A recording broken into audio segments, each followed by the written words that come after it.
तर वळूया पुढील बातमीकडे। मुख्यमंत्री माझी लाडकी बहीण योजना सध्या चर्चेत आहे। यवतमाळच्या आरणीत ही योजना वेगळ्याच कारणाने चर्चेत आली। बहिणीसाठी सुरू झालेल्या या योजनेचे पैसे चक्क एका भावाच्या खात्यात जमा झाले आहेत। विशेष म्हणजे या भावाने ना कोणता अर्ज केला होता ना कोणती कागदपत्र दिली, तरीही पैसे जमा झालेत। कुठे घडलाय हा प्रकार, पाहूयात या रिपोर्टमध्ये। लाडक्या बहिणीचे पैसे चक्क भावाच्या खात्यात।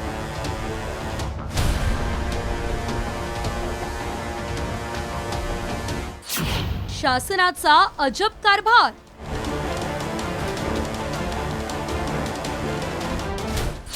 ना अर्ज ना कागदपत्र, तरीही योजनेचा लाभ।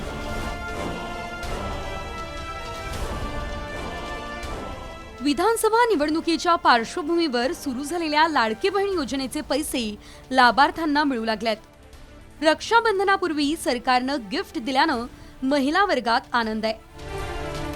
यवतमाळमध्ये मात्र या योजनेचा भोंगळ कारभार समोर आला। लाडक्या बहिणीचे पैसे चक्क एका बेरोजगार तरुणाच्या खात्यात जमा झालेत। म्हणजेच लाडक्या बहिणीचे पैसे चक्क भावाच्या खात्यात जमा झाले। नेमकं काय घडलं ते पाहूयात। तरुणाचं नाव जाफर गफ्फार शेख, पत्ता हाफिज बेग नगर, आर्णी, बँक खातं बँक ऑफ बडोदा। या योजनेसाठी कोणताही फॉर्म भरला नाही, तरीही त्याच्या बँक ऑफ बडोदाच्या खात्यात 3000 रुपये जमा झाले। पैसे जमा झाल्याचा मेसेज आल्यावर जाफर शेखलाही आश्चर्य वाटलं।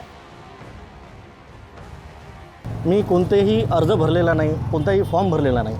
मला मेसेज आला, माझं खातं बँक ऑफ बडोद्याला आहे। स्टेटमेंटमध्ये मुख्यमंत्री माझी लाडकी बहीण योजनेचे 3000 रुपये माझ्या खात्यात जमा झालेले आहे।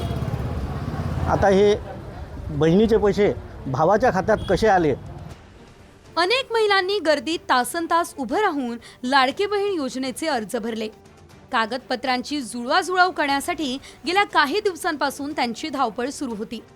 मात्र आधार लिंक नसल्याच्या कारणाखाली अजूनही अनेक महिलांचे पैसे जमा झालेले नाही आहेत। पण जाफर शेख या तरुणानं साधा अर्जही भरलेला नसताना त्याच्या खात्यात 3000 रुपये जमा झाले।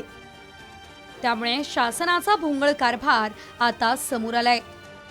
त्यामुळे मोठा गाजाबाजा झालेल्या या योजनेची अंमलबजावणीही पारदर्शकपणे व्हावी अशी अपेक्षा व्यक्त होते। संजय राठोड, साम टीव्ही न्यूज, यवतमाळ।